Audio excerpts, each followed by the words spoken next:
this episode, I talked to Dylan Royce, BJJ black belt competitor, police officer, and EFC instructor.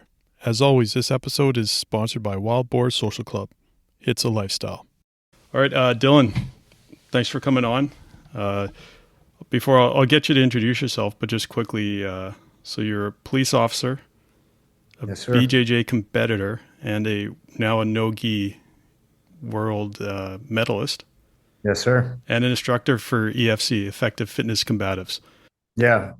Thanks again for having me on, Eric. It's cool to link back up. You know, I was looking forward to coming on and talking about the profession with you. So it's always an honor for me to link up with different people and, you know, get to share my story and my opinion on the profession. So yeah, I've been in law enforcement for almost 11 full years now. I'm in my 11th year, so I haven't yet completed 11 years of as a law enforcement officer, but you know, I'm in my 11th year as an active police officer. And like you said, I teach for Effective Fitness Combatives. So that's now my full-time occupation is traveling the country for that company and getting to share control tactics rooted in, you know, jiu-jitsu and wrestling backgrounds for law enforcement officers across the country. So I still am active in law enforcement, but from more of a part-time capacity. However, there's still weeks where I might work recording in progress 36, 40, you know, hours or whatever. So it still can feel like a full-time occupation at times, but at least they let me at least work around the EFC schedule, which is nice. And then I've been training jiu-jitsu now for probably like 18 years. I sometimes don't actually want to find out what the actual number is, because it'll make me feel you know, a little dated. And sometimes the actual amount of time is fine when you're doing well. Like if you're doing well in competition, you're doing well in the room, then you can say, yeah, I've been training like 18 years. And then other times, if you're like having a rough patch, you're like, you don't want to tell people how long you've been training, because then you're like, man, I should be so much better for how long I've been training. So then I'll knock a couple of years off. Oh, I've been training 15, 16 years, you know. But no, I started, I think around, but probably between 2006, 2007.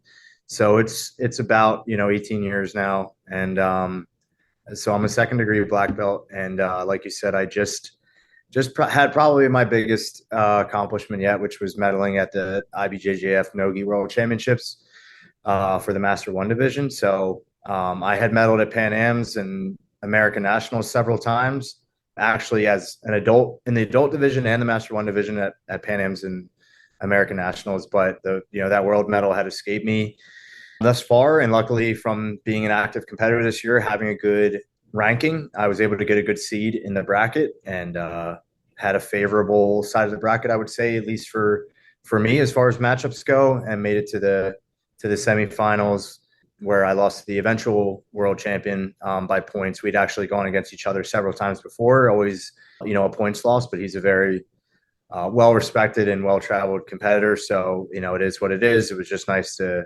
reach those heights and to keep progressing even this late in my training, you know, still be having a ceiling to hit and to be reaching those plateaus and getting to those podium finishes. So that was nice. 100%. And on that, how did you find you balanced your training to prep for this with your work at EFC and then your part-time work at policing? Because that's always the biggest thing. A big thing in policing is like, I don't have time to train. Yeah. Or, you know, I'm bagged. And it's true. Like, you work in shift work, a lot of times it's tough to get the motivation up. But how'd you find your time? Yeah, it is really tough. And that's why a lot of times I do empathize with the guys that have a hard time fitting in the training, especially like if they start jiu-jitsu later on. Like, let's say they've been a cop for 10 years already or something. They already have a family, kids, other hobbies. Like, it isn't as easy to squeeze in the jiu-jitsu training as people, you know, make it out to, especially if you're not everybody really has a passion for it, right? Everybody, for the most part, understands the importance of it for the job, but that doesn't mean you're essentially going to be really passionate about it. Like, we all understand the importance of being able to, you know, handle and operate firearms and stuff, but some guys are admittedly much more of like gun guys than others. So, you know, those guys might find it easy to make it to the range, like, several times a week, and other guys just don't because they're not as passionate about it. So I understand that. I would say for me, because I started training so early, like it's just ingrained in my system. So it's one of those things where I can always, find and make time because I'm so, I guess, passionate about it, where I'll guilt myself into it. Like if I don't train, I'll feel, guilty. I'll feel like out of sorts or like not right. So it's honestly part of like my balance to have to get some training in to some degree. And luckily with EFC, like we train with the students at lunch. So I'm getting, daytime sessions in. And then I always find a school nearby, whatever city we're teaching in at night. Usually, I'll reach out, whatever high level gym I can find, and reach out to them and establish a bit of a rapport and come in and train. So I'm still getting 2 days in when I'm traveling for EFC, which is great. And then even when I'm back home and I'm working for the PD back here, I might have to obviously sacrifice one of those 2 training sessions. But if it's a daytime shift, then I just go right to training after work. If it's a nighttime shift, then I wake up a little early after, going to bed, squeeze in a session, and then, go back to bed and work another shift at night. Or if I'm off, then, I just wake up, do that daytime shift, take a nap, maybe train again at night.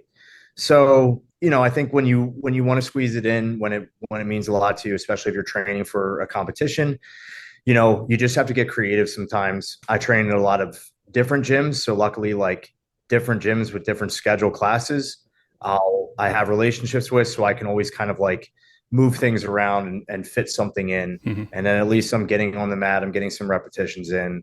I'm getting to work on stuff and improve, even if it's not the most ideal or optimal scenario. It's still, it's still enough. Yep. And that's, well, the lunchtime rolls, like I said, I just did the episode on the EFC review.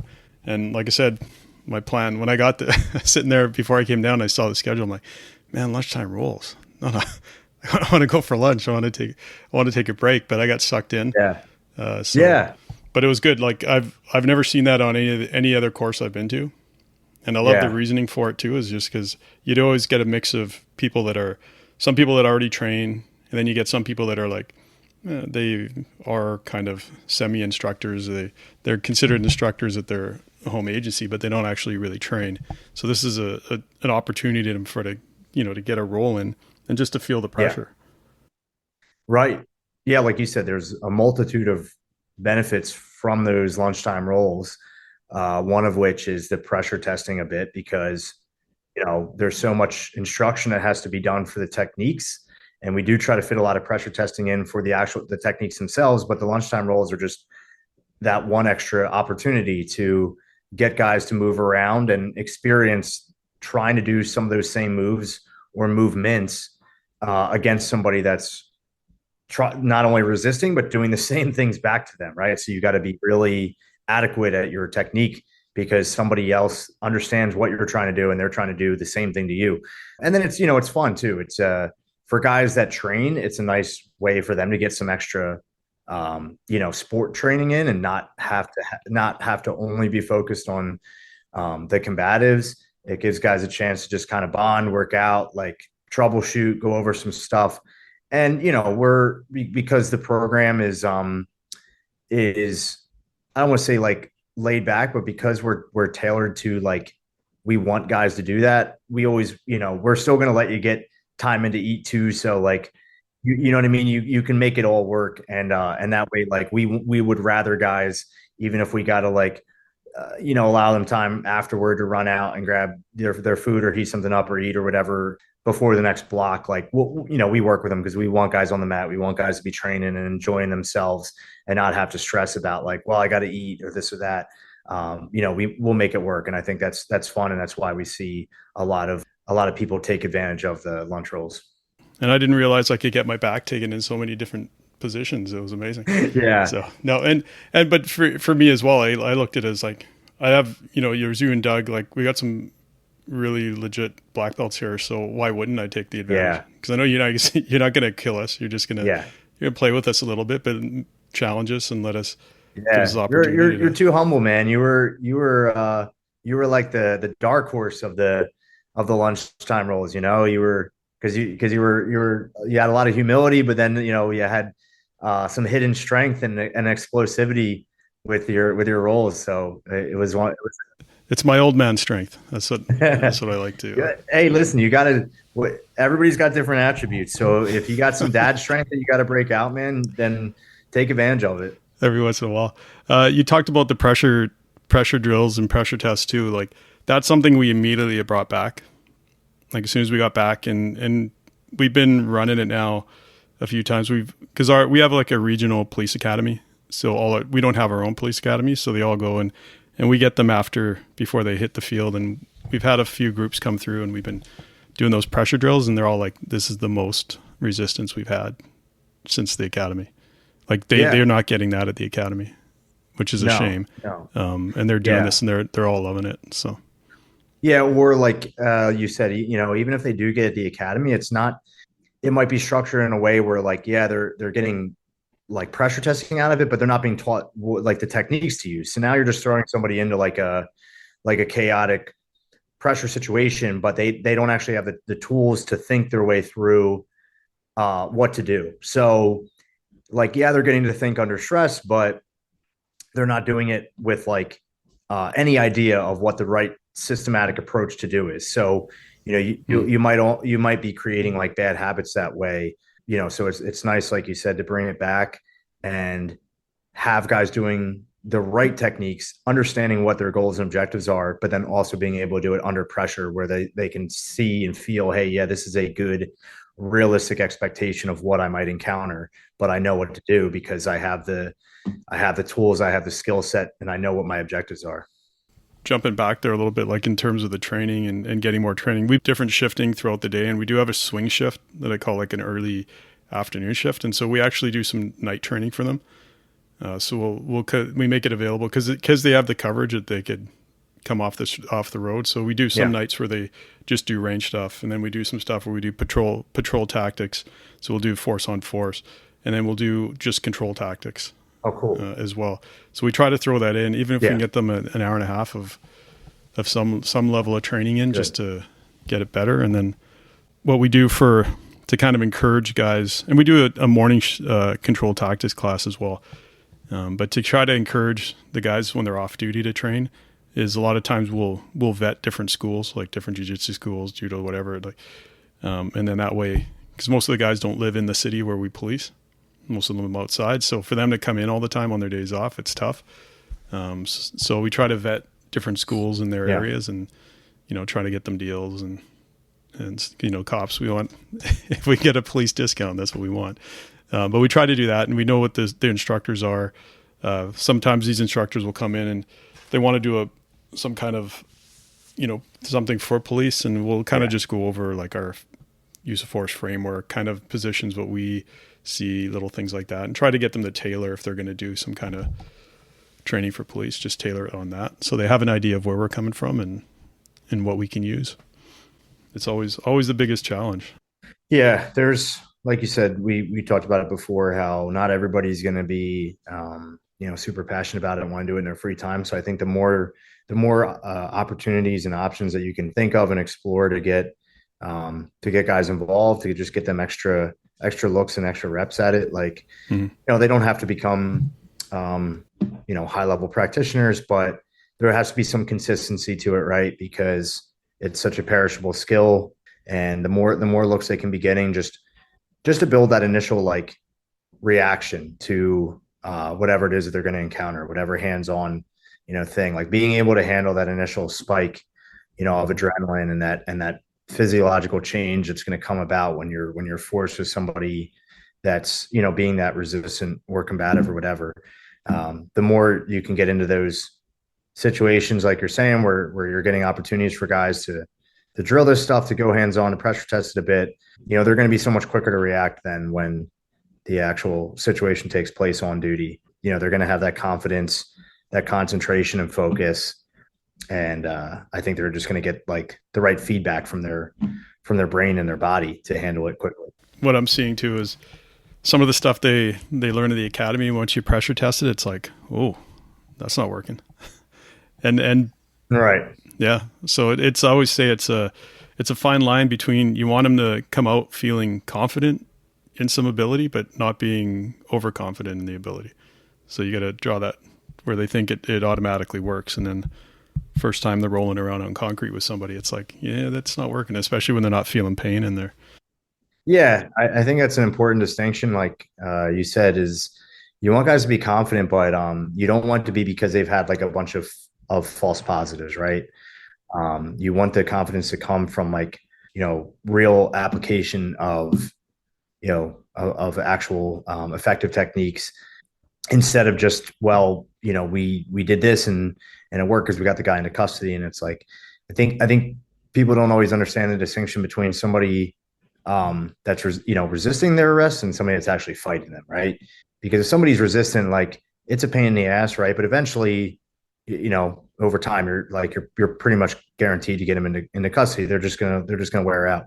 But if somebody's really fighting you, like that's when it's not just a matter of attrition, where over time you can just kind of wear them out, wear them down. Like you have to worry about your own safety and well-being the whole time because they're actually combative against you. So I think that's where a lot of those false positives can be exposed. So, like you said, the more opportunities you can get guys to do these things in training and actually see what's effective and what's working and what maybe isn't, what they've believed was an effective technique for a while because they had these kind of false positives from it, then it's better to have that figured out and exposed in training than it is, on the street against somebody that actually, knows what they're doing or is just athletic or combative enough where they are going to be able to resist those initial kind of, BS techniques that guys have been getting away with.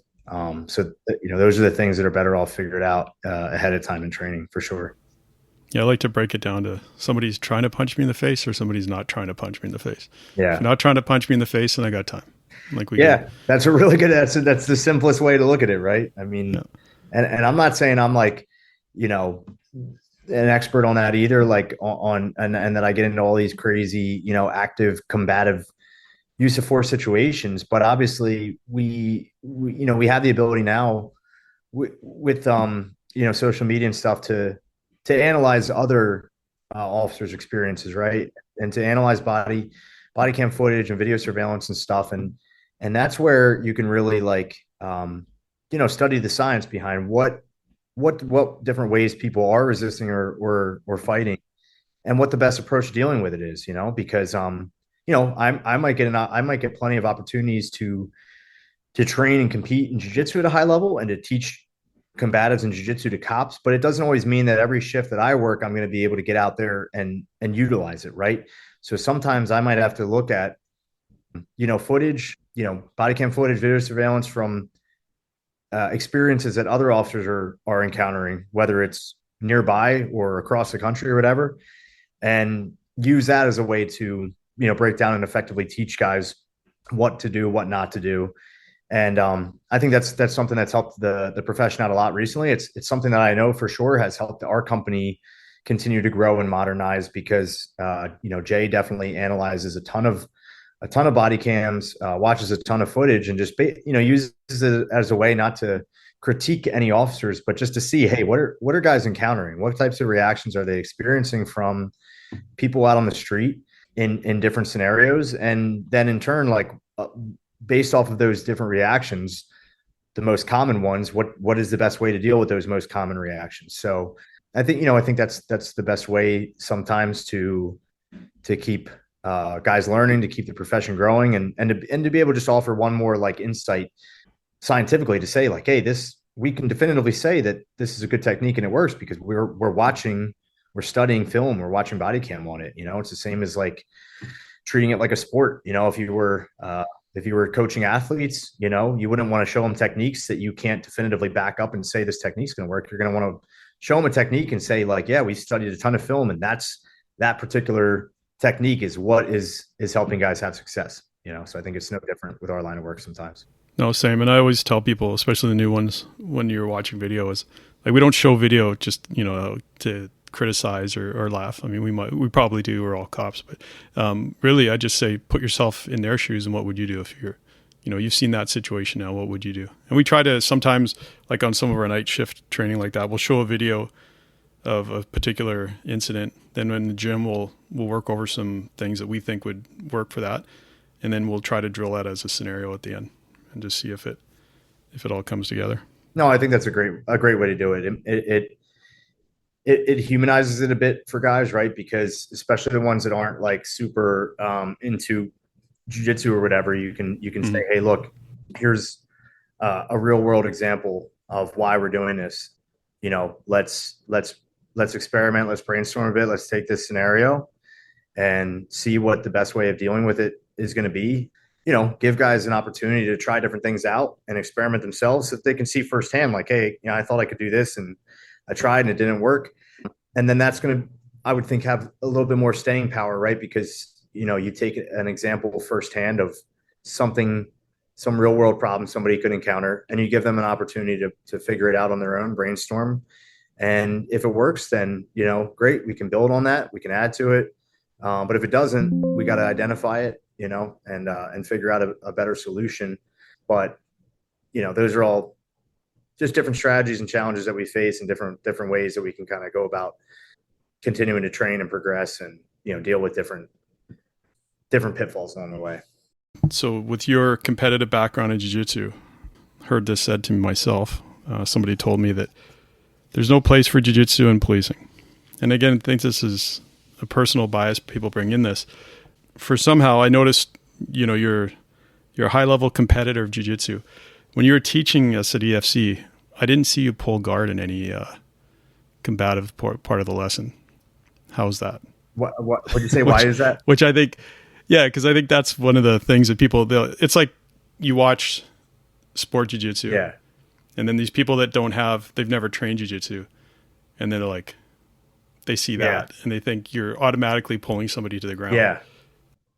Yeah. So that's actually a good question. And it's something that, I actually never really been posed with that question, but I was thinking about it the other day. And I think part of the problem is because people, when you look at sport jiu-jitsu, right, it's being done under certain parameters. So for instance, it's two guys agreeing to a grappling match, right? With certain rules in place, with certain scoring parameters based on, on certain movements, what is going to generate points for a score, which then is going to, in turn, could potentially lead to you winning the match. So all these different parameters, all these different criteria are going to govern how you approach that match. So for instance, like for me, I'm not bad on my feet from like a wrestling or grappling standpoint, but I would definitely say my ground game is my strong suit, my guard, my passing, things like that. So from a sport context, it just does not make sense for somebody like me, if I went against in a competition, a Division I wrestler, to try to stay on the feet with them, because, I'm basically playing into their strong suit, and I'm statistically giving them, way more of an opportunity to utilize their strengths to generate a score, and that score could potentially lead to them winning the match. So, we've agreed to a grappling match, right? We've agreed there's no strikes in place. There's no biting out, eye gouging. It's just grappling. So if we're just in a strict grappling match, and my goal is to curate the match to my strengths and take away from their strengths, why would I stay on the feet and grapple them? Right. I want to go to my strong suit. My strong point is my guard, so when I grapple a lot of people, I feel very confident that not many people in my weight class, in my skills, level division can pass my guard or can prevent me from sweeping or submitting them. So that's where I'm going to go to, and I'm going to go to it at a time where I'm not down on points. So instead of going to guard by getting taken down and now being down 2 points, I'm going to go to it under a neutral setting, pulling guard, getting to my strengths, sweeping, submitting, taking the back, whatever it is. So when people see that and they think like, well, sport jiu-jitsu is not effective because, this guy's pulling guard or whatever, it's like, well, I'm pulling guard because it's a very finite situation, right? Like it's a very specific situation that I'm doing that under. I'm doing that under competition, rule set with mats. Like, so when people want to make the distinction between like combatives and sport, you have to understand, right? Like why it's being done in that way, why it's being done in that setting. You can't, the moment you try to like say, well, that wouldn't be effective because it's not, you wouldn't pull guard in the street. Well, it's not the street, right? Like we're in a match and I'm trying to win. I'm trying to win with my strong points. Now, obviously, even with my guard being as good as it is, I'm not going to pull guard in the street in a combative situation. So if I was in the training room and I was training and the parameters for training were such that like, hey, we're going to structure this match, this grappling match, as if it was, a combative situation in the street. Well, then I'm going to govern myself much differently, right? I'm not going to, pull to the ground. I'm going to stay on the feet with somebody, right? And I'm going to try to take them down, get them, get them to a prone position and start to try to, control hands or whatever. So I think it just all depends on the context that you're putting it in, right? But ultimately, I think sport training is very important because again, you're learning the most effective ways from each position to control somebody, right? Because you're not controlling somebody that's just a random person off the street. You're controlling somebody that is also a knowledgeable, well-trained athlete in that sport, knows how to negate those moves, knows how to combat it, knows how to try to do the same moves to you. So if you're able to handle somebody like that, then there's no reason you shouldn't be able to handle somebody that has significantly less training, is significantly less athletic potentially on the street. So I think in that regard, the sport can be very, very effective. Sport jiu-jitsu can be very effective for combatives. But it's all just about how you structure it and how, what kind of context you put it into. Right. So, that's just kind of like a little bit long-winded way of answering your question. But like you said, I think when people see the guard pulling and they start to critique it, it's like, I get it, but I'm not out in Las Vegas competing for IBJJF and under the combatives no-gi world championship, right? It's the jiu-jitsu no-gi world championship. So on that date and time, I was doing a jiu-jitsu match, right? I'm going to pull guard. I'm going to get to my strong points. If it was a combative situation, then it's different. So that's why a lot of gyms that have, cops that train or maybe have a cop that runs the gym, they probably do have training sessions where it might be a straight grappling match, no strikes, no weapons involved or anything. But they might say, hey, look, this is more of a combative type situation. So don't do anything that you wouldn't do against a subject, meaning like don't pull guard, right? Try to get the person down from the feet. And then if you want to structure it like that, then that's probably going to have a little bit better carryover to what you would want your officers doing in the street. So it's all just about how you structure it, right? And how you structure the training. But people have to remember that if you're training sport jiu-jitsu, like there are times where you're going to have to train working your guard, where you're going to have to train for competition. And competition, the goal is to submit or win by points. And if I can put myself in the best position to submit or win by points by pulling guard, then I'm going to pull guard. I'm not going to try to wrestle somebody that's a better wrestler than me and lose at the world championships just so that I could say, well, now the combatives guys can't make fun of me. I don't give a fuck, right? So, it's all just about context. No, I know, and to some people that say, and specifically the person that I always love to say, jiu-jitsu has no place in policing or anything like that is, well, you know what? We always talk about, would I purposefully take somebody to the ground and ground fight with them? Probably not. Right. But you know what? Every takedown that we teach, you're taking the person to the ground. So there's a such thing called gravity. Yeah. So even if we don't intentionally try to go to the ground, you better be comfortable if you're on the ground, and you better have a strong top game. Sure.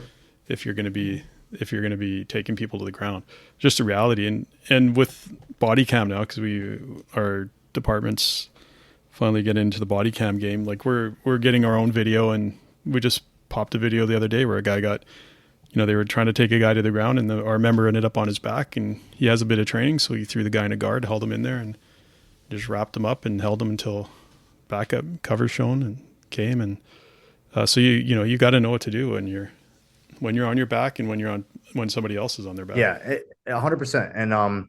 And it's just preparing for the worst, right? Like we're we showed a video. This was after the Montana, so I don't even think this incident had happened yet. I was with Jay teaching in San Diego not long after that.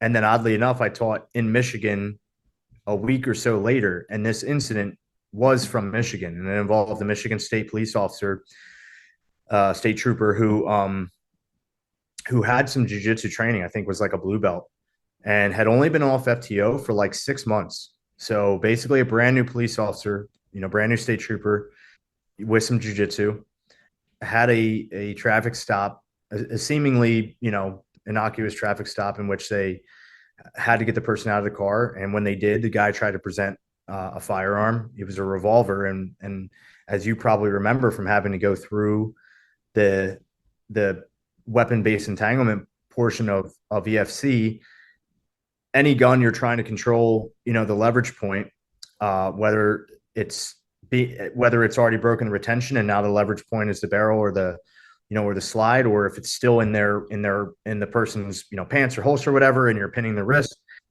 And the good thing about somebody trying to present a more modern semi-automatic handgun is if you're controlling the slide or the barrel and they get a shot off, it's likely only going to be one shot, right? Because the gun might malfunction then, and until they fix the malfunction, the gun is going to be out of battery. Well, that's not the case with a revolver, right? So if you're controlling the leverage point of a revolver, they can keep getting subsequent shots off. So the officer was controlling the revolver against the subject, and they went to the ground, and I can't remember if the officer initially ended up on top or bottom, but at some point, I think he ended up on top at first, but he was in mount and he was controlling the gun, so his hands were very outstretched and to one side, and he got bumped and rolled from the mount. So now he's in guard. So, again, probably something that if he had only trained top positions because he thinks, that's what what like an effective combative's approach should be, is to only train top, right? Then he might not have ever gotten up from bottom and he might have lost his life. But instead, he was able to maintain control of that revolver while on bottom and basically hit a scissor sweep on the guy and reverse him. And then he ended up on top again.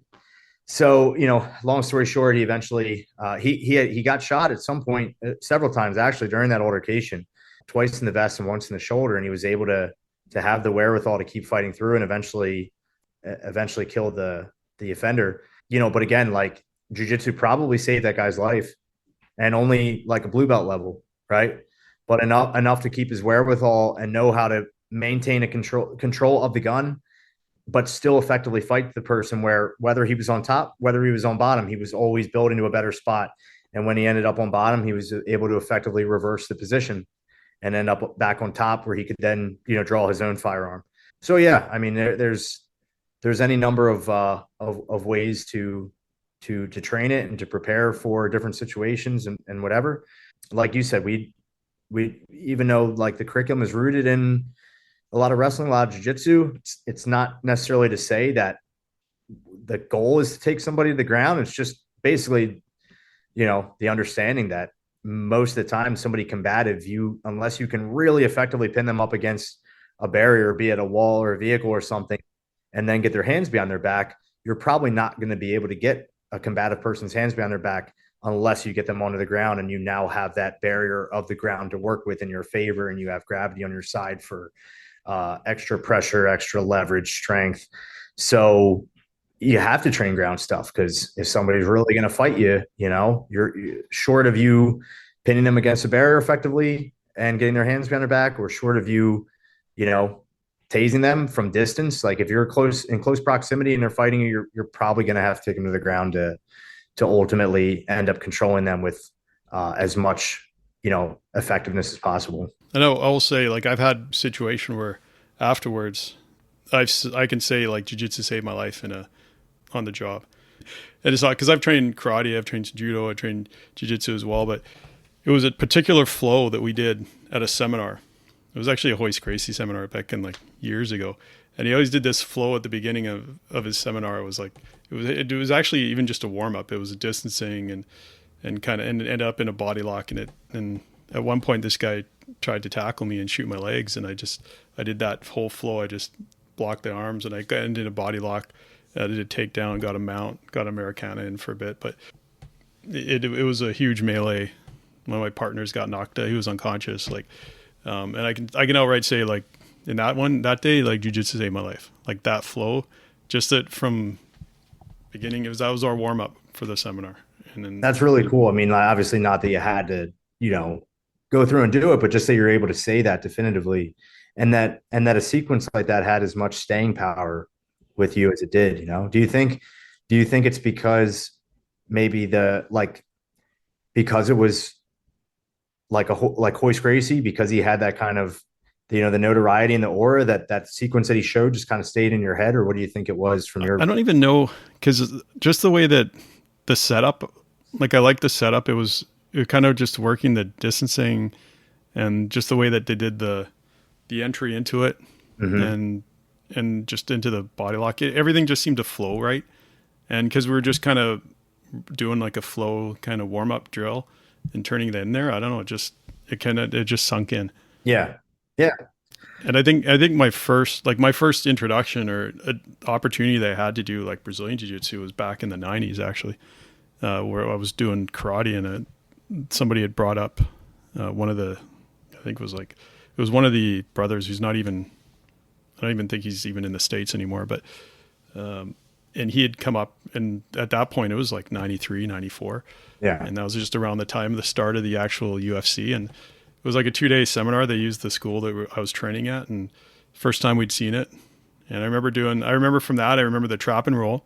And then we did a bunch of self-defense stuff. But that was kind of back then, that's what Brazilian Jiu-Jitsu was more kind of based on, self-defense and kind of that fighting thing, as opposed to like how it's like everything else. It's like how judo back in the day used to have leg grabs and but I don't know, for some reason that flow kind of just caught in, and it's similar like when we did the EFC seminar. I found that low crawl now, anytime somebody's on their stomach, like, I will automatically go for that low crawl. It's just that's my happy place when somebody's on their belly now. Like, I'll just hit that low crab and work from there. So yeah, it's fun. I was training the other day, and I just in a sport context setting, and I just, I instinctively did it to somebody because I kind of had them, like half on their side. I don't know if I had an arm wrap in, like a gift wrap or not, on the upper body, but I kind of had them where they were like, they didn't want to quite turn over where I could get them like prone, but they didn't want to turn back into me and like let me mount them. So they were kind of in this weird, hybrid intermediary position. And I just, was able to kind of keep the upper body control that I had, but shift my lower body down to place those hooks in. And it just helped me kind of splay the legs out more and put more force and torque in with my hips against theirs, and just get them turned over. So it, like you said, it's a pretty effective and natural position to just find yourself gravitating to, when you get used to it.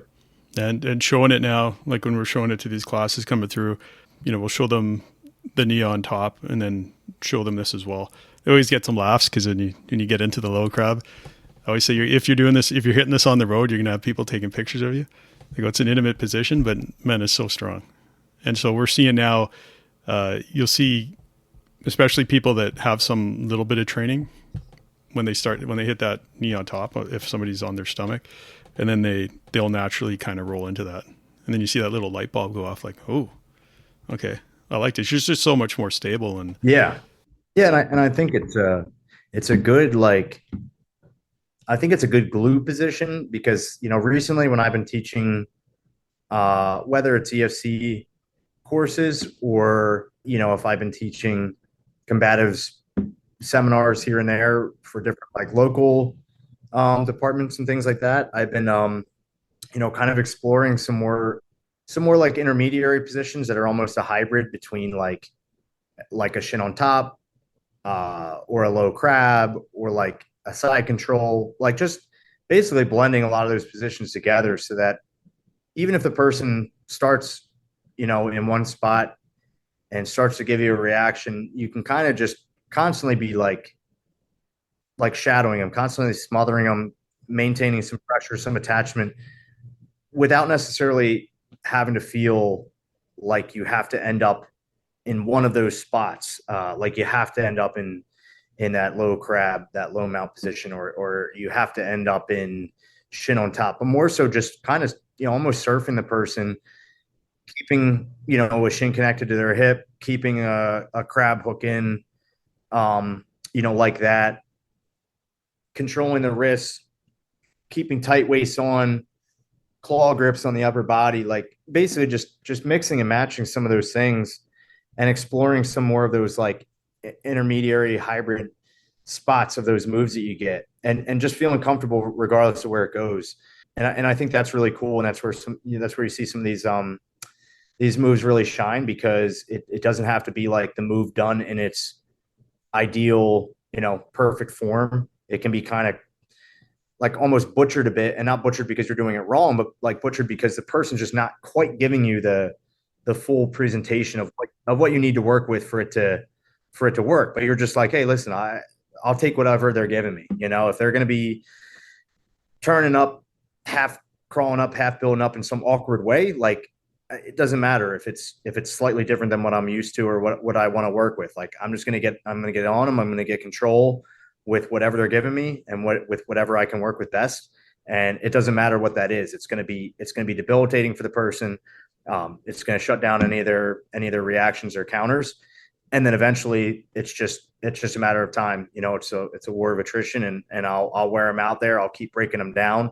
I'll keep finding ways from there to make their position even worse, extract hands, and then it's just a matter of time. So I think that's a lot of fun exploring those positions. That's something like even from day one when you guys did the little presentation in class prior to the start of the seminar, was when you talk about like your sort of I'm looking for it, you talk about the different parts of, combatives and mobility and change angles, changing heights and stuff. But I really thought the improvisation. So that's something you think about. We do it all the time, but I've never heard it like labeled like that in terms of in a like combative sense. When you think, and I think that's important for the new folks to come up with, or understand, or even more so, like when you get a like a high level, we had a member that was, we have some high level wrestlers, high level black belts and stuff like that. And just reminding them, hey guys, like, just cause like you're going to do, I always say like, you're going to do what you're going to do anyways under pressure. You're going to fall back to what you did before. Just make sure it fits the duty of care, make sure it fits our framework and stuff like that. But just letting the guys know that, hey, like just improvise. If this is working for you, work it. Just because we're showing you one way, like you guys said, it's like This is a way. It's not the way. Yeah. Do what you think you can work, or what works best for you. Yeah, and on that note, like I think that's important too, because again, in a sport jiu-jitsu like setting, there's obviously, there's so many moves, right? In sport jiu-jitsu, there's so many guards, so many variations of guards, of sweeps, of submissions, whatever. And then any number of combinations those can be done in, depending on how the person reacts that you're going against. But at the same time, like you generally have an expectation, right, of how that person's going to react, because they're operating under those same parameters we talked about before, right? With sport jiu-jitsu, like I know the person's going to potentially try to do this because it's probably a pass or whatever that they learned based on my body position. So I already kind of have an expectation of what they're going to do and how they're going to move, and then I can build my game around it. When you're dealing with somebody on the street, right, or just like a combative individual, like you can't really sometimes predict or guess how they're going to move. You know what I mean? You could, if you do, you could be completely wrong, because they could just do some totally wacky, dumb shit, and it could be like something that is the wrong thing for them to do, but it doesn't mean it's not going to be hard for you to deal with. So I think the unpredictability sometimes of how people can react in the street, what they can do, adds for an additional challenging element. And so if you want to, kind of best prepare for that, then like you said, you almost just have to give your officers or your training partners, the people you're teaching, basically the framework or the guidelines of moves, what to work with, but then just say, hey, look, we're going to put you in a situation with this person, and we're just going to tell them to do whatever the hell they want and react in different ways. And it's on you to kind of figure out, like, based on these concepts, positions, this framework of moves that it's on you to kind of tie it all together and figure out a way to keep building to where you want to end up at, and dealing with whatever reactions the person gives you in the meantime. And that way it gives them some autonomy over what they're learning, right? They don't feel like they're just being taught like finite moves that they just got to like kind of memorize and regurgitate. They're able to just kind of implement different things that they're learning on the fly. And, I think sometimes that reinforces it better because it gives them that control over it. And it's a little funner, right? Because they kind of get to brainstorm and just like, figure it out and try to problem solve. And, ultimately that's, basically what we are as police officers. We're kind of just problem solvers, whether it's, from a physical standpoint, or if it's just, dealing with different, mental, social, emotional calls, whatever. So you're kind of just letting them be a problem solver from a physical standpoint. You're giving them some tools to work with. And then you're just saying, hey, look, this person's going to do any number of things and just figure it out, And if they really have problems with it, obviously we can coach them through it, and we can go back through afterward and brainstorm a better way to do it. But I think that's what's going to maybe give more options or realistic expectations of what they might encounter. Yeah, 100%. It's interesting to see over like the last like 20 odd years in policing that I've had, and just from where it was very technique based to now where it's just more concept based. And 100% concept based is, easiest is the best way to go, I think. Yeah, because techniques fail, right? And we probably wouldn't have this advancement, I'd say, in police combatives if we didn't have like an uptick in sport jiu-jitsu and popularity in different grappling sports, and just the realization of having people now from a jiu-jitsu background, judo background, the wrestling background. It's all, I think it's really advanced, and it's advanced quickly. And I think part of that is just probably in the overall popularity of how like jiu-jitsu is kind of just kicked up in the last, 10, 15 years or whatever. And more, I know, and then, like where I lived in the early 2000s, like late 1990s, you might have one or two places that were teaching jiu-jitsu. And I say that in quotes. It probably wasn't jiu-jitsu at the time, but now, there's a ton of different places. It's much more popular, even if for, people join for a bit and they train for a bit. And sometimes, like you say, life gets in the way. But at least they've had some level of training, and they have an idea of what to do when they get into certain positions and understand what it's like to have actual resistance against you. No, it's any jiu-jitsu training is better than none, and just kind of facilitating that, that mindset of how to think your way through somebody that's, resisting against you, fighting against you, whatever it may be. Just having a game plan, having a strategy, and not winging it, being able to kind of keep your wits about you and have an actual like thought process instead of just guessing, right? Because again, we can have a lot of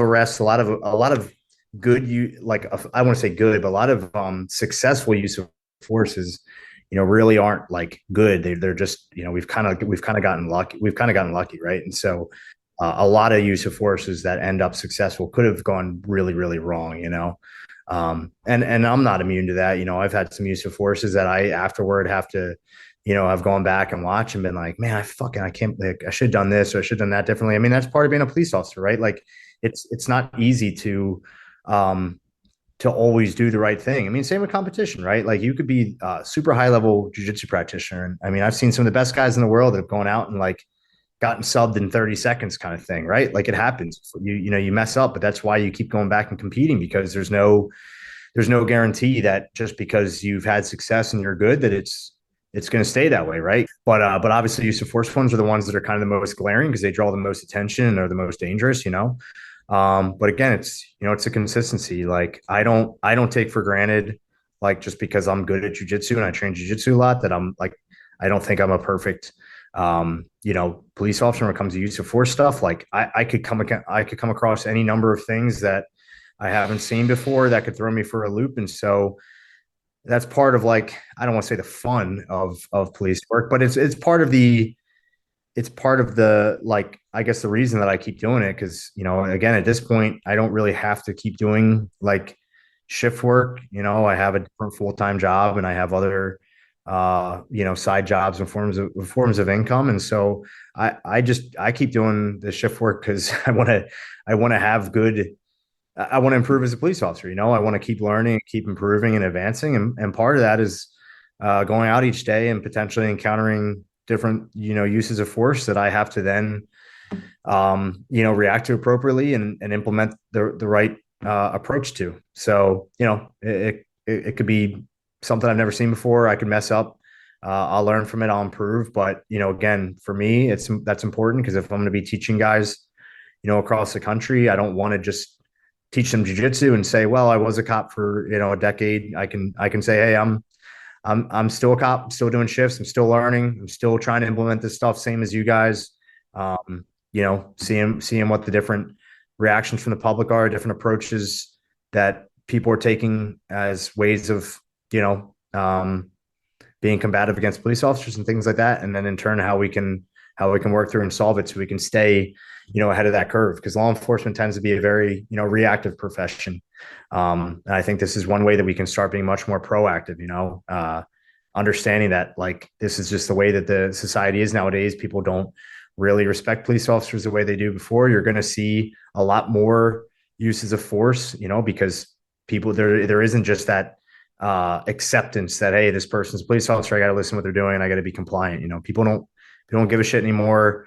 The media, politicians and stuff, I feel like just that exacerbates the situation even more. And so to have that, to kind of go into the job with that expectation that people are just going to listen to you and they're going to let you cuff them is stupid, right? So we have to keep being proactive and getting guys good training so that they're prepared for this, right? I mean, it's not like it's not hard, but it's also something that's not intuitive, right? Like you don't just like intuitively grow up learning how to like physically control and dominate somebody else unless you're, significantly bigger or something. Like it's a skill you have to learn and acquire.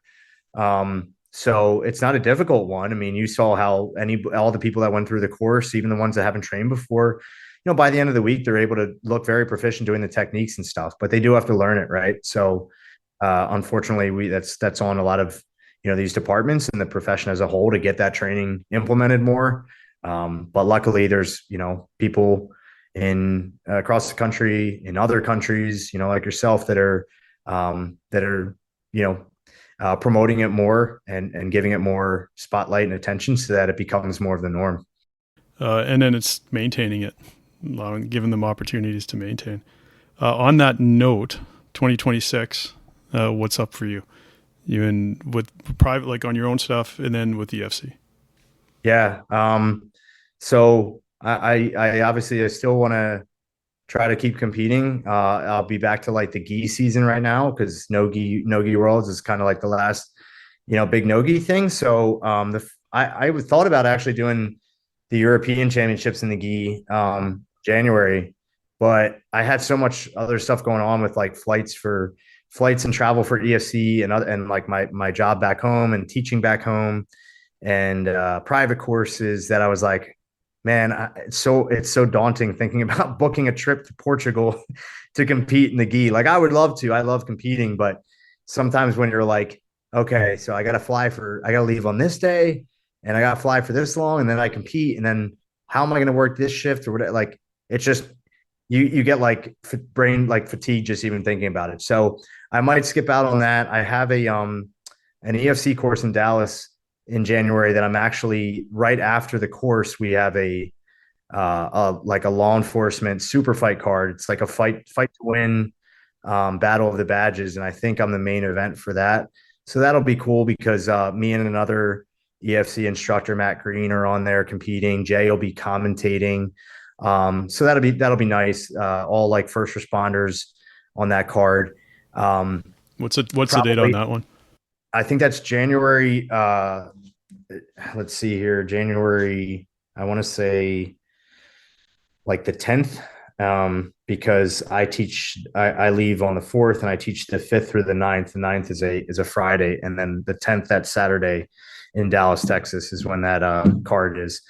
So I have some good courses in the FC coming up. I'm teaching in Dallas and Florida in January. I'm teaching in Colorado, I think, in February. And then in March, Jay and I are actually teaching in Hawaii. That's a tough one. So that'll be pretty. Oh, yeah.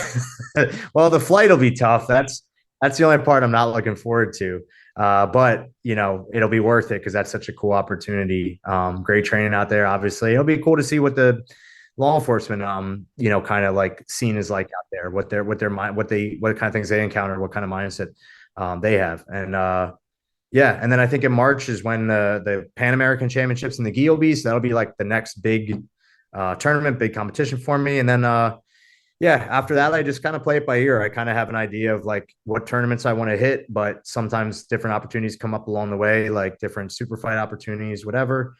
Obviously, when it comes to EFC, like we kind of know our whole schedule for the year, but sometimes we get moved around for different courses. Sometimes different ones pop up. Mostly, they give me pretty good autonomy over choosing where I want to go.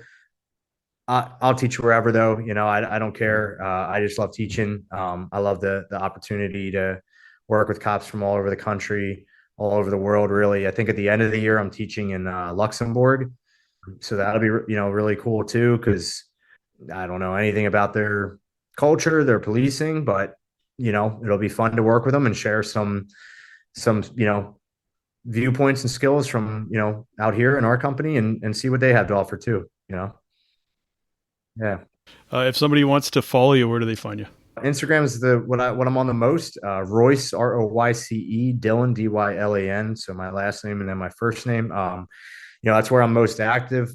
Obviously I have Facebook too, but Instagram is where I do the most promotion for myself, for the company. I'm working on my website because again, even though I promote the EFC company and myself a lot through social media, never hurts to have website presence. So once I have that finished up, I'll be promoting that more too. But Instagram's the one I'm most active on. I have a Patreon account too. That's where I post a lot of my jiu-jitsu.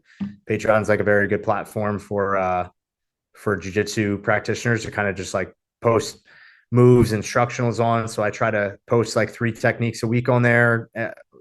Everything from guard passing, guard attacks, submissions, takedowns. Just a way for guys that have worked with me before, like my teaching style, to stay connected, so I can kind of teach guys from different states or whatever if they're interested in it. So that's probably the only other thing I would say that I stay active on. But yeah, man.